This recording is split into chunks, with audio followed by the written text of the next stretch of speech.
என் அருமை அன்பு பிள்ளைகளே, சில நேரங்களில் வாழ்க்கை உன்னை ஒரு மூலையில் நிறுத்தும். நீ முன்னேற முடியாதது போல தோன்றும். உலகம் உன்னை பலவீனமானவன் என்று சொல்லலாம். ஆனால் இன்று நான் உனக்கு உண்மையை சொல். ஒரு கழுகு 40 வயதை எட்டிய போது அதன் வாழ்க்கையில் ஒரு கடினமான நிலை வந்தது. ஆனால் அது சோர்வடையவில்லை. அதன் மூக்கு வளைந்தது, அதன் நகங்கள் பலவீனமானது, அதன் இறக்கைகள் கனமானது, அது பறக்க முடியாமல் போனது. அதற்கு 2 தேர்வுகள் இருந்தது. மெதுவாக பலவீனமடைவது அல்லது வலியை தாங்கி மாற்றத்தை உருவாக்குவது. அது மாற்றத்தை தேர்ந்தெடுத்தது.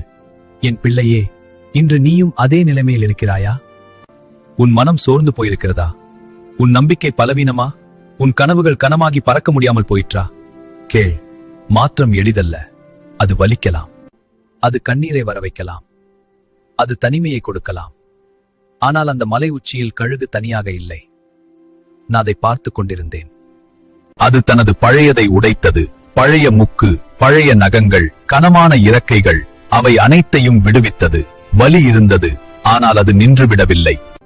என் பிள்ளையே, உன் வாழ்க்கையிலும் சில பழைய பயங்கள் இருக்கலாம், சில பழைய பாவங்கள் இருக்கலாம், சில பழைய தோல்விகள் உன்னை கீழே இழுத்துக் கொண்டிருக்கலாம். அவற்றை என்னிடம் ஒப்படை.